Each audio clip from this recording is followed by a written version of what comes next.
Orang ketiga tunggal itu maksudnya orangnya satu. Hello everyone, welcome to this learning activity. Selamat datang di pembelajaran kali ini. Today I will continue our topic. Hari ini kita akan melanjutkan topik kita sebelumnya about present tense ya. Today I will give you a complete material. Saya akan memberikan kalian materi yang lebih lengkap lagi about simple present tense. Karena sebagian dari kita atau mungkin hampir semua dari kita sudah pernah mempelajari materi ini, namun masuk ke SMA maka kita perlu untuk memperdalam materi ini ya. Here we have simple present tense. Simple present tense. Di sini kemarin Miss bilang bahwa ada kata tense di sana, bahwa tense itu maksudnya adalah time atau waktu begitu ya. Waktu yang sederhana di mana kalau dikatakan dia present, dia merupakan bentuk waktu sekarang begitu ya. Simple present tense ya. Maka berdasarkan apa yang telah Miss beritahukan sebelumnya, kalau dikatakan dia simple present tense, the first one artinya adalah bahwa itu merupakan kegiatan atau kejadian yang terjadi di masa sekarang ya. Kita katakan di masa sekarang, maka yang paling umum adalah sekarangnya ini begitu ya. And then the second one yang kedua, right? Yang kedua maksudnya adalah dia merupakan kegiatan yang berulang-ulang ya, berulang-ulang ya. Apa maksudnya berulang-ulang, Miss? For example, mungkin semalam kamu udah datang ke sekolah gitu ya, hari ini datang ke sekolah lagi, besoknya datang ke sekolah lagi. Meskipun even though you have done that thing before, kamu udah mengerjakannya sebelumnya, semalam udah kau kerjakan, tapi kamu kerjakan lagi hari ini, kamu kerjakan lagi besok, dia merupakan kegiatan yang berulang-ulang gitu ya. Maka biasanya di sana ada seperti tanda gitu. For example, ada seperti always ya, atau selalu, kemudian usually atau biasanya, and then often. Ingat cara membacanya bukan often tapi often ya. Kemudian ada sometimes atau kadang-kadang begitu ya. And then ada kata seldom, rarely, and then never ya. Kita lihat di sini. Selalu, biasanya, sering, kadang-kadang, jarang juga, tidak pernah ya. Kemudian ada yang ketiga. The name is general fact ya. General fact itu maksudnya apa? Fakta umum. Maksudnya fakta umum adalah sebuah fakta yang tidak bisa kita bantah. Maksudnya itu apa? Sebuah ketetapan ya. I will give you an example. For example, yang pertama Miss bikin di sini contohnya ya. The sun rises in the morning ya. Matahari terbit di pagi hari. Tidak pernah dikatakan bahwa matahari terbit di malam hari, nggak pernah ya kan. Meskipun semalam sudah terjadi, tapi dia merupakan sebuah fakta yang tidak bisa dibantah gitu ya kan. Maka dia masuk ke simple present tense. Sebelumnya sudah pernah Miss beritahu sebuah formula atau disebut juga lah dia dengan rumus, maka di sini kita akan menjadi terbiasa. Formula atau rumus ya. Kalau di pelajaran bahasa Indonesia biasanya kita itu kalau bicara tentang kalimat, biasanya dia itu kan SPOK ya. SPOK, subject, predicate, and then object, kemudian ada keterangan di belakangnya. Begitupun dalam bahasa Inggris, that's just the same, sama aja gitu ya. The difference is only the language. Perbedaannya hanya pada bahasanya. Maka mari kita lihat di sini. Yang pertama ada rumus verbal Miss katakan sebelumnya, ya kan? Yang kedua ada rumus non verbal Miss katakan di sana. Ya, apa sih maksudnya? Maka lihat ini. Verbal, verb. Berarti verb itu mengandung kata kerja. Maksudnya kalimatnya itu mengandung kata kerja. Kalau dikatakan dia kata kerja berarti dia melakukan tindakan, gitu kan? Contohnya tindakan itu aku pergi, aku belajar, aku tidur. Nah, tidur juga kata kerja. Yang paling umum kalau dalam bahasa Indonesia biasanya dia itu berawalan me dan ber. Oke, langsung aja nih buat di sini rumusnya apa aja. Sini. Verbal mengandung kata kerja berarti subjek. Subjek itu maksudnya pelaku. Ya, di samping subjeknya wajiblah ada kata kerja, maka subjek plus verb 1 s or es plus objek or, nah di sini objek. Objek itu biasanya kita sebut kalau dalam bahasa Indonesia kita sebutlah dia sebagai korban. Kemudian di sini ada kata complement. Complement itu maksudnya adalah pelengkap. Dia bisa keterangan waktu, dia juga bisa keterangan tempat, begitu ya. Oke. Next, kalau di nonverbal, dia ada subject, plus to be dalam present ada is, am, kemudian are, ya kan? Kemudian kita ditambahkan di sini. Kalau di sini tidak ada kata kerja, maka dia ditambahkan apa? Yang ada adalah kata sifat atau dalam bahasa Inggris disebutlah dia dengan adjective or noun atau kata benda. Kenapa ini disebut sebagai non-verbal? Non-verb. Non-verb berarti tidak ada kata kerja.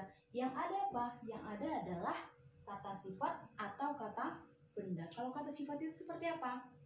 Cantik, jelek, aneh, yakin, gagal, besar, kecil, hitam, gitu ya.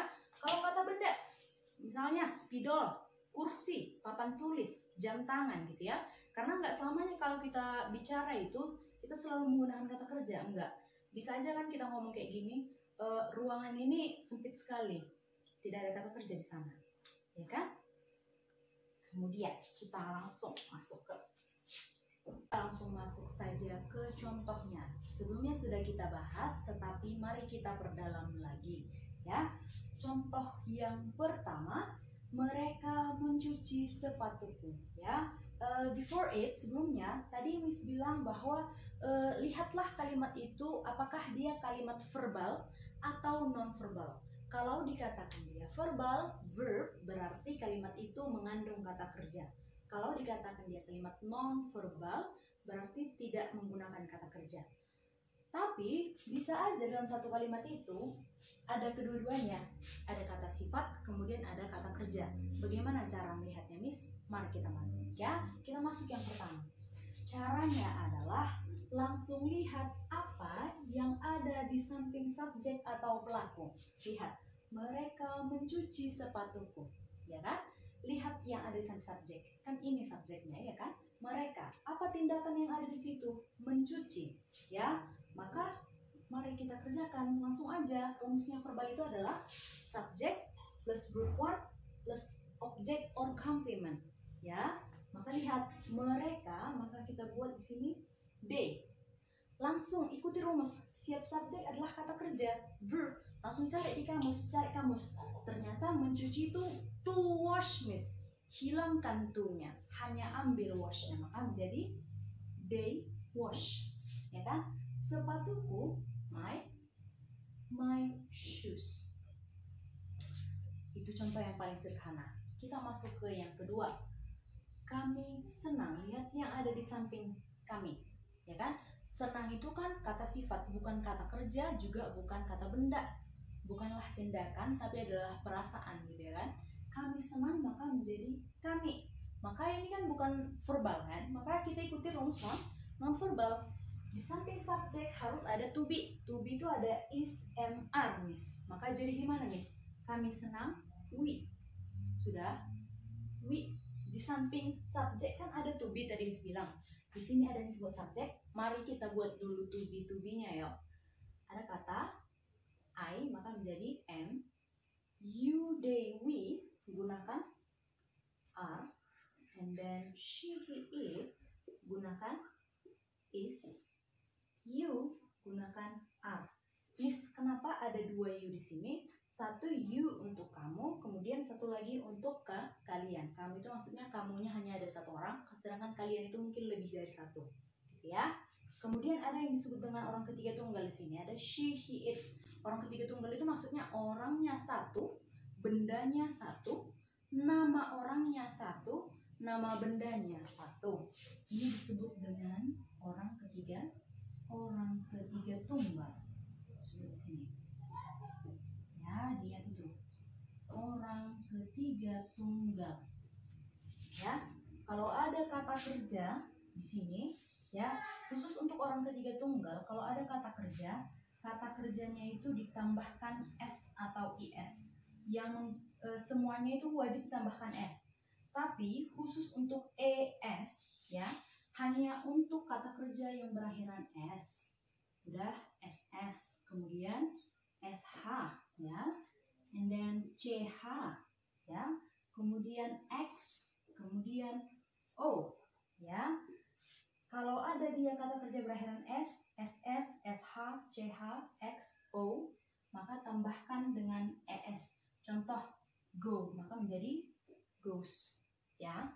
Tapi kalau misalnya kita bikin visit, ya, orang ketiga tunggal subjeknya di sini. Karena ini tidak berakhiran dari salah satu dari mereka, maka menjadi visits aja, ya kan? Tapi kalau misalkan watch itu berakhiran ch, maka ada di sini, maka pakai is. Terus ada satu lagi, kalau dia berakhiran y-nya itu ubah menjadi is. Contoh fly, y-nya ini maka menjadi apa? Maka menjadi flies, gitu ya. Kita lanjut ke soal berikutnya. Yang ketiga, mereka belajar bahasa Inggris. Ya, selalu lihat yang ada di samping subjeknya. Meskipun bahasa Inggris itu mungkin dia adalah subjek atau sebuah pelajaran, maka bisa kita simpulkan dia adalah sebuah benda. Yang kamu lihat adalah yang di samping subjek, yang di samping mereka, ya, maka menjadi mereka, they. Maka ini adalah rumus verbal. Mereka belajar. Belajar itu adalah study. Pertanyaan saya, apakah ini orang ketiga tunggal? Tidak, ya kan? Yang orang ketiga tunggal itu adalah she, he, it. Orangnya satu, bendanya satu, gitu ya. Tapi ini kan mereka lebih dari satu, ya. Maka tidak perlu tambahkan s di sana. They study bahasa Inggris, kita sebutlah dengan English. Jadi nggak perlu English language. Kalau dikatakan dia English berarti sudah bahasa Inggris. Kalau English language berarti, nah, bisa ditahu sendiri ya. Next, kita masuk ke yang keempat. Ibu dan aku pergi ke pasar. Ibu dan aku pergi ke pasar, ya. Maka subjeknya adalah ibu dan aku. Lihat di sampingnya, pergi itu adalah kata kerja. Maka let's go. Mother and I bisa, and me bisa, ya. Mother and I lah kita buat. Mother and I pergi, go to, ke pasar. Maka kita bikin go to market, ya. Next, mereka mencoba membohongi Miss Desti. Waduh, contoh apa nih Miss, gitu ya. Ayo, mereka, maka lihat yang sampingnya, ini kata kerja atau kata sifat. Mencoba adalah kata kerja. Tadi kan Miss bilang kalau biasanya kalau udah berawalan itu adalah kata kerja, kan, gitu ya. They, mereka mencoba, try, ya kan. Mereka itu kan lebih dari satu, ya, maka tidak perlu pakai SIS, ya kan. They try. Lihat, kalau ada kata kerja bertemu kata kerja, ya, kalau ada kata kerja bertemu kata kerja, jodohkan dengan to, maka menjadi they try to. Udah, membohongi itu adalah to lie, ya, lie. Jadi kalau udah ada to, ada kata kerja di depannya to itu, dia harus infinitif atau kata kerja dasar. Jadi nggak boleh to lies, to lying, nggak boleh, ya. Jadi dalam present tense itu kita hanya menggunakan kata kerja pertama yang menggunakan SIS. Jadi nggak boleh yang lain-lain. Yang verb in nggak ada itu, ya. They try to lie on Miss Desti. Next, kita lihat yang keenam. Rini takut masuk ke ruangan itu. Yo, lihat yang samping Rini itu apa? Rini takut. Takut adalah kata sifat, maka let's go. Rini, ya. Takut itu kan kata sifat, ya. Rini itu masuk ke mana di subjek? Dia adalah she, kan? Dia perempuan. Maka dia hanya ada satu orang, maka gunakan to be is. Takut, maka kita gunakan kata afraid.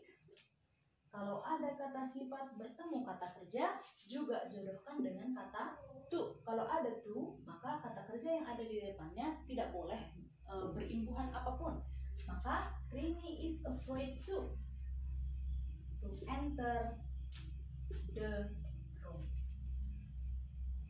Ya, kita masuk ke yang ketujuh. Tono menonton TV setiap hari. Tono, ya. Di samping si Tono ini kata sifat atau kata kerja? Kata kerja, ya. Kata kerja, maka dia rumus verbal, ya. Tono watch, ya. Ternyata si Tono ini adalah orang ketiga. Orang ketiga tunggal, kan gitu kan? Tono itu namanya satu, kan? Maka kalau dia orang ketiga tunggal, tadi Miss bilang dia wajib tambahkan s atau is. Kebetulan kata kerjanya berakhiran ch ini, ya kan? Maka tambahkan es, jangan s aja, gitu ya. Maka menjadi Tono watches, ya. Watches TV setiap hari, every day. Simpel ya. Next.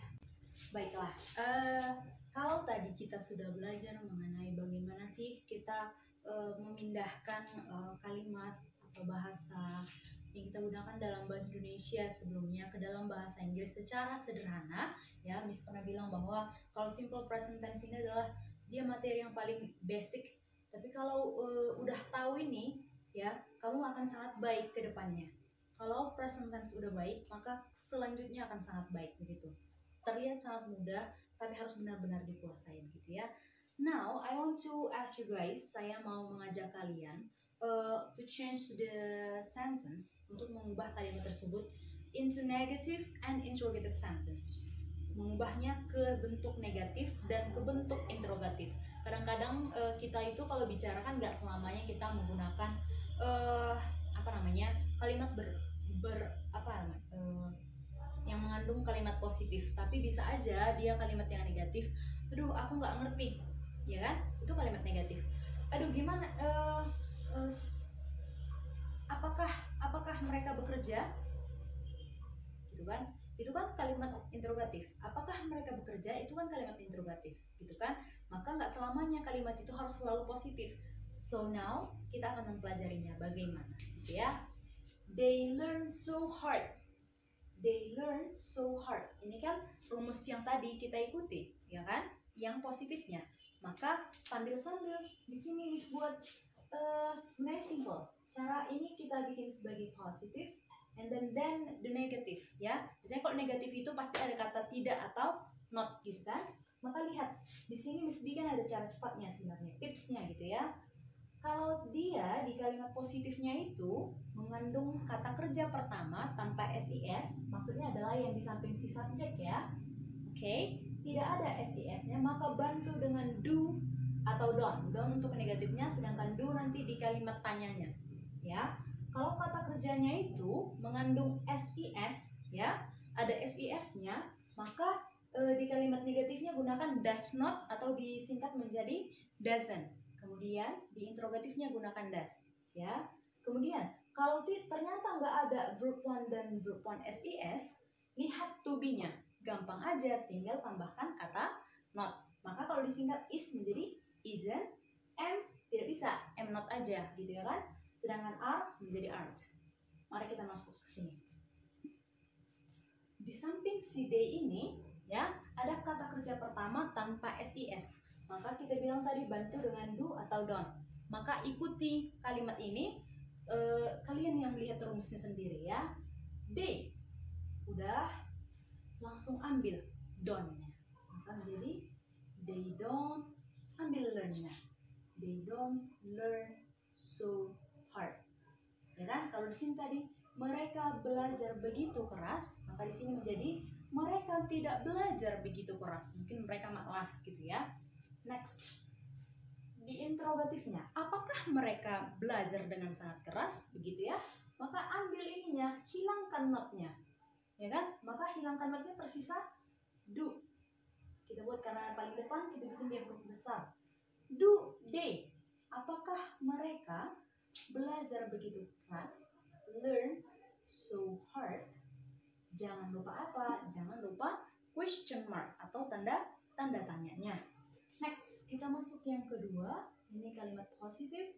And then let's enter to the negative part. Kita masuk ke bagian yang negatif. Langsung lihat yang di samping subjeknya. Ternyata ada kata kerja pertama, tapi ada S-nya. Maka bantu dengan does dan doesn't. Ya, maka lihat. Wendy, kalau di sini tadi Wendy bermain dengan abangnya atau adiknya, kita bilang begitu ya. Contoh, Wendy bermain, maka ambil S-nya, maka menjadi doesn't. Lihat ya. Di sini ada doesn't kan? Wendy tidak bermain, kan kita mau buat seperti itu kan? Karena S-nya udah dicuri oleh saudara kita si does ini, itu kan berasal dari do sebenarnya kan gitu kan? Berasal dari do-nya itu sebenarnya. Karena ada SIS di sini maka dia menjadi does. Ya. Doesn't. Ya, kalau dia curi S-nya maka S-nya dihilangkan, maka menjadi Wendy doesn't play. Ya. Kenapa nggak ada S-nya? Saya ulangi, karena udah dicuri oleh si does. Ya. Wendy doesn't play with his brother. Ya, kita masuk ke interrogatif. Ambil does-nya langsung. Does Wendy, ya, sama juga, hilangkan not-nya. Di sini juga tetap dia harus infinitif atau kata kerja dasar karena udah dicuri oleh si does, SIS-nya, maka menjadi does Wendy play with his brother. Jangan lupa yang sekalian tadi question mark.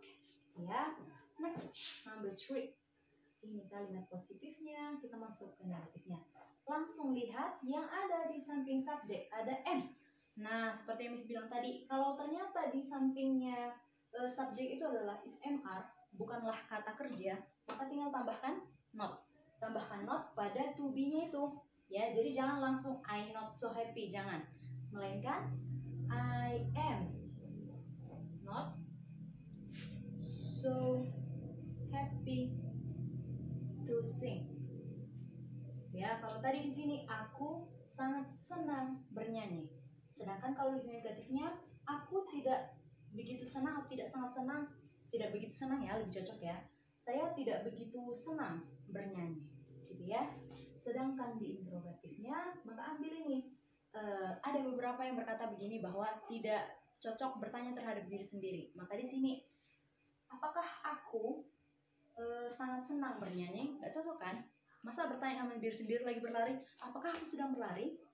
Apakah saya mengajar? Tidak cocok. Maka kalau kalian temukan dia yang subjeknya I, kemudian ubah ke interrogatif, ubahlah I-nya menjadi you.